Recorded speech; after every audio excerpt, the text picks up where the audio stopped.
What's going on, everybody? Welcome to Checkerboard Chat, the official sports podcast of the Daily Beacon, and we are here to ring in a new year. I'm Cory, the sports editor, alongside Noah Taylor, the other sports editor, and we're here to preview the Georgia State game and talk about the Tennessee football season.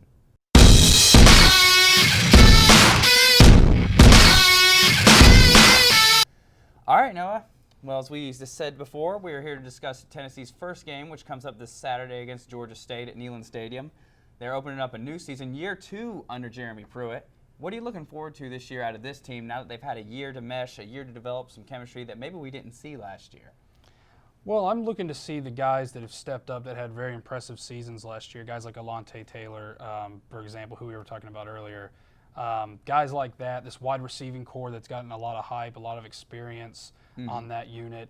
Not sure about how the offensive line will look. I know they've recruited well up there, brought in 2 5-stars in the 2019 class. But how will Jarrett Guarantano do? You look at him statistically, and he's one of the better quarterbacks in the SEC. I know that's hard to believe because he spends a lot of time, running for his life behind that offensive line. He spent a lot of time doing that last year and the year before. Yeah, he did. But he's got a lot of weapons to work with if he can, plant his feet and get the ball off. I think the defense should be improved. Got a lot of depth on the defensive line. I'm looking to see, we've heard a little bit of hype about these positions. I'm looking to see if they can come through with that because we've seen a lot of hype with this program before, and we haven't seen them come through with it. So that's the thing I'm looking forward to the most this year. And I think you hit the nail right on the head. Games aren't won on paper, and I think that's what a lot of Tennessee fans have to be patient with. Yes, this receiving core is talented. Yes, they have experience. I mean, you have Jawan Jennings, who has arguably one of the most iconic moments in Tennessee football history, catching that Hail Mary against Georgia. Marquez Callaway has come on the last 2 years. And you also have Josh Palmer, who's a physical specimen in his own right.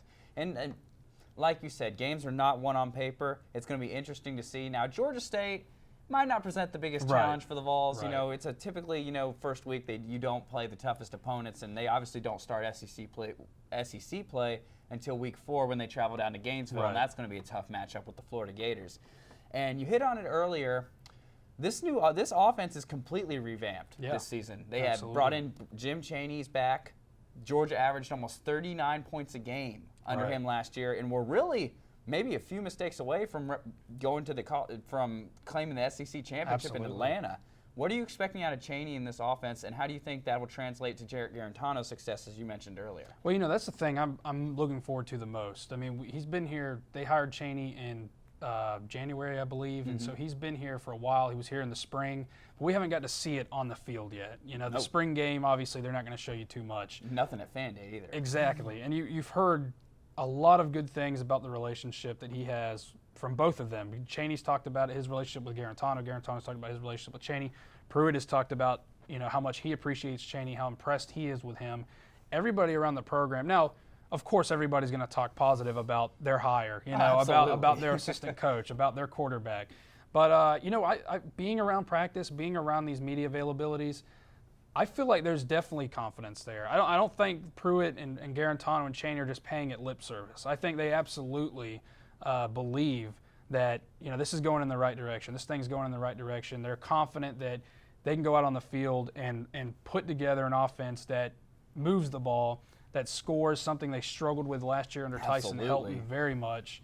But that's the thing I'm looking forward to the most, really, about this team. And we touched on the defense. Yeah, the defense returned some talent, but I want to see how good this offense is under Jim Chaney because at Georgia, you mentioned it. I mean, he was a game away from a college football playoff last year. Absolutely. They were a third or second and forever from winning a national championship in 2017 against Alabama.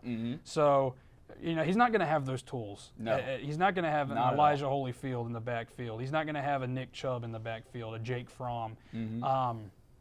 So we'll see what he does because his previous tenure here with Derek Dooley, I know that was a hard time for Tennessee, but Tennessee didn't struggle. They produced points. Right, they didn't struggle scoring or moving the ball. No, they did not. Now, that was a talented offense. There's some very talented pieces on this offense. So they may not replicate what he did at Georgia first, right off the bat, but we'll see. We'll see if there's improvement as the year goes on. No, you hit the nail right on the head. And speaking of Chaney and Guarantano had this to say regarding their relationship at Fan Day back in August. Take a look.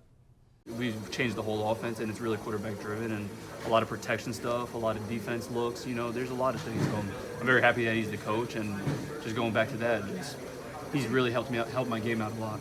And Noah, we just heard Garantano talk about how much he says Chaney's helped him as a grow. Not only help Tennessee grow as an offense, but help him grow as a player. And you hit the nail right on the head earlier when we were talking about this. And you said results aren't going to be easily replicable. This is not a championship situation like it was at Georgia. This is not where they're expecting to win 9 to possibly 11 games in that range. Now, this is a team that could, they could struggle a bit offensively trying to find their identity at first. Right. And when it comes to the stuff like that, you have to be able to be patient and be able to work on it. We've seen that in practice. We've seen them go at it. We've seen Chaney speak. But we're going to go on to a different aspect of the offense. T. Martin is back in Knoxville now. Right. He said, and like he said earlier, he's back here full time for the first time since they were hoisting that trophy up in Arizona all those years ago. Right. What do you think he's brought to the offense so far? We've heard all the receivers talk about his mentality, but what do you think he's going to bring in terms of benefits on the field and potentially in that locker room? Oh yeah, I mean for those guys, it's got to be really cool. I mean, they go to Jeremy Pruitt mentioned this the other day. Coaches, players, they drive by this campus every day, and there's a street named after the guy. Absolutely. He won them a national championship, like you said. He won them an SEC title, and he's back. And having that knowledge, not just the X's and O's knowledge, because I think, talking about what he would bring, I mean, obviously the football stuff is there. I mean, he's got a really good resume. He had a successful tenure, I think, as an offensive coordinator and as an assistant coach at USC when he was there. I know things fell off there last year, and they had to do some rehiring and on their staffs, but the guy's been in the coaching game for a long time, and he knows what it's like. He knows the standard, the championship standard that Tennessee used to have back in the days when it was you win the SEC championship, and that's your goal. It's not just to win 6-7 games. I think to have a guy like that on his staff that understands what it takes to be that here in Knoxville is huge, and I think it'll benefit them in that regard. And I absolutely think his knowledge is going to benefit them. What he's learned, and I mean, look at the guys he coached at USC at receiver and things like that. They were the number one ranked offense for some time. Absolutely. Great skill set out there with some of the guys he's coached. So bringing that knowledge here as well is going to, I think, really be beneficial for Tennessee's receiving core. And we're going to move on from the offensive side of the ball, which I know everyone's excited about. I'm sure they'll be excited to see what the product looks like on Saturday. But we're going to move on to the defense because Tennessee had some bright spots last year defensively. You have a good secondary that's led by, senior Nigel Warrior, Alontae Taylor. You saw how much muscle he packed on this offseason. And then you have a decent front seven. What are your expectations for that group, particularly with their new coaching staff moving forward?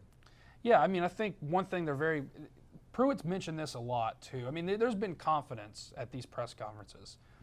He's confident. He sounds confident. He sounds like he really kind of believes in this team and is more confident than he was a year ago in this team. And he didn't know the team very well. And he's letting us talk to more players. Absolutely. I mean, I think that's another sign that there's confidence in these guys. He's mentioned it a lot that this defensive line doesn't have a lot of playing experience. They don't have that experience of going into an SEC game and going up against an SEC offensive line every single play. At the same time, there's a lot of depth. There's a lot of guys he's confident in. They took a huge hit with Emmett Gooden going down last week or a couple weeks ago. So I know that's something they're going to have to replace and look for replacement there. I'm interested to see who can step up in that role. Emmett Gooden, obviously, if you're a Last Chance U fan, he was on season 3 of that. Plenty of those out there. Absolutely, yeah, great show that we're plugging here. But yeah, he was on there, and you saw him, and he came in, had some bright spots last year, and was supposed to be kind of the anchor of that defensive line. So, Tennessee dealing with injuries, that's a tradition here now. That is a tradition. So, yeah, absolutely. So it'll be interesting to see how they replace him on the defensive line. There's depth up there. There's definitely depth. There's just a lack of experience, and the schedule works out in a way to where they're going to get 3 winnable games under their belt before playing at home. Exactly. Before going to Gainesville. So I think that'll help as well. And we just you touched on the defense, and I think you're doing well articulating what Tennessee needs to do and how they need to do it. Let's get into some season predictions. This is the fun part. This is the part everyone's been waiting for. Last year, 5-7, they didn't make a bowl game. They lost to Vanderbilt for the 3rd consecutive year. Yeah. What are your expectations for this year? What's your final record? We'll both go into it momentarily. Yeah. What are you expecting this Tennessee team to be like this year? I am going to say, 8 wins. I like 8 wins. 7-5 would not shock me. 6-6 would not shock me. But I'll mention it again. I mentioned it all in the offseason. You don't go to a neutral site against Wilger in West Virginia this year. Nope. You don't go to a neutral site and play Paul Johnson and the triple option Georgia Tech team. No, you do You not. get Georgia State, and I know the way the years have gone here, you can't guarantee that they'll go out there and post 50 on Georgia State, and Right. everything will look, and you'll be able to tell that Tennessee's back. You know, Right. that won't happen. But I like the way it sets up. I like the way you can get BYU will be a challenge. I'm really excited for that contest in week 2. That's a team that went to Wisconsin last year and beat a top 5 Wisconsin team at Camp Randall. So that'll be a tough matchup. But how will they handle that? I think those are 3 winnable games. I think that brutal stretch with Florida, Georgia, Alabama is going to be tough. Yes. I don't see them. All the way Florida played last night, looking at it now, you think, well, that's a beatable team, but we don't know what Tennessee looks like yet either. No, we do not. But And we saw what Florida did to them in absolutely Knoxville last year. right, exactly. I mean, if you make mistakes, and that's a Florida defense is very opportunistic. But I like, outside of that stretch, you win the games you're supposed to, which would be about 5 wins. You beat your UABs, your BYUs, your absolutely. Chattanoogas, your Georgia States. Then you beat Vanderbilt. I mean, you got to win that game. Like you said, 3 years in a row now that they've lost that game. Unprecedented. Right. I mean, fans want to focus on being up there with Georgia and Alabama right now, but you got to beat your in-state teams like Vanderbilt and your teams like South Carolina, teams you've traditionally dominated. So I'd say win those, and 7-5 is very realistic. But last year they went to Auburn, and you were at that game. They beat a ranked Auburn team. They beat a top 10 Kentucky team at home. Yes. I don't see how there's no reason they couldn't do that against Mississippi State in October. Or possibly or South Missouri, Carolina. or South Carolina. So I think 8 wins is very realistic. I think the offense will definitely improve with a very seasoned receiving core, a seasoned running back group with guys like Tim Jordan and Ty Chandler. And Garantano, most importantly, the anchor of that offense. Absolutely. Him playing well under Jim Chaney. I think the defense is in a good spot despite some lack of experience in some areas. So I like 8 wins. I think returning to a bowl game is a possibility, something like the Music City Bowl, the Outback Bowl. I think this will be a very good year for Tennessee compared to past few seasons. No, but compared to you can't get any lower in terms of the doldrums that Tennessee hit in those few years. Absolutely. And I'm with you right there. I think their ceiling is 8 wins. I'm going to take a step back. I do think they will finish 7-5, and like I said, I would not be surprised if I'm wrong about that. But you look at it. Yeah. First 3 games, all winnable. You got Georgia State, BYU, then UT Chattanooga. BYU some will call as a toss-up. First game, they're selling alcohol in Neyland Stadium, by the way. Please drink responsibly. But when it comes to these, like Florida, these challenges that they've had in years past, last year we saw what Florida did to Tennessee. Tennessee turned the ball over 5 times against that Gator defense. Yeah. They cannot afford to make those mistakes this year, but you will see them make those mistakes. This is not going to be a quick turnaround under Jeremy Pruitt. Exactly. Obviously, they've moved on from the debacle that was the end of the Butch Jones era, but at the same time, you're going to have games like South Carolina, Mississippi State that you're going to have to try to steal. Right. Because those games, I mean, even though, they're not on the road, it's the SEC. Right. This is the toughest conference in college football, and it is for a reason. Right. And one of the things that I think Tennessee needs to do, and like you said, you've touched on it before, be able to have a balanced attack on offense. You got Tim Jordan, Ty Chandler coming out of the backfield. You got Juwan Jennings, Marquez Callaway, and Josh Palmer leading that receiving core. Garantano now has another year of experience under his belt. He's packed on muscle. Yeah. The offensive line has added some beef. Oh, yeah. Don't know if Trey Smith will ever play again. That's an issue to be discussed another day. But I think 7 wins is very realistic. 8 would not surprise me, and like you said, 6 would not surprise me depending on what happens. But I do think Tennessee will return to a bowl game this year, like something along the lines of Music City, Belk Bowl, one of those 2. Right. And in terms of Jeremy Pruitt, I think, like I said, I've always been sold on this being, a right hire because of his mentality, his mindset. When it comes to football, he's a no-nonsense guy. So is Jim Chaney. T. Martin, from what we've seen in practice, has been the exact same way. Yeah. So, it's going to be a long season, obviously, but Tennessee fans have plenty of reasons to be optimistic for this team going forward. It's not like certainly not going to be like last year where they come in expecting to win maybe 5 to 6 games at the most, and they ended 5-7 anyway. Right. But beating Vanderbilt will be key. Beating Kentucky on the road will be key. I think they are capable of winning both of those games. Vanderbilt's got a new coaching staff. They got Derek Mason over there running that program, but Tennessee is. They need to get back to relevance. This is going to be the first step. It's going to be a long process, but at the same time, Tennessee fans definitely have reasons to be optimistic. And guys, that's going to do it for our first episode of Checkerboard Chat. We hope you stay with us throughout the season as we will be traveling to all the games. Please wish us luck in our travels. And be sure to pick up a copy of the Daily Beacon football preview issue this Wednesday as well as it hits newsstands across campus. Noah, do you have anything else to add? No, looking forward to getting the season started. It's been a long off season. We got some college football last night, which was great. That we did. Saturday, actually Thursday night, we'll start off with Clemson and Georgia Tech and go from there. It'll be a great weekend. That'll be a good matchup. Absolutely.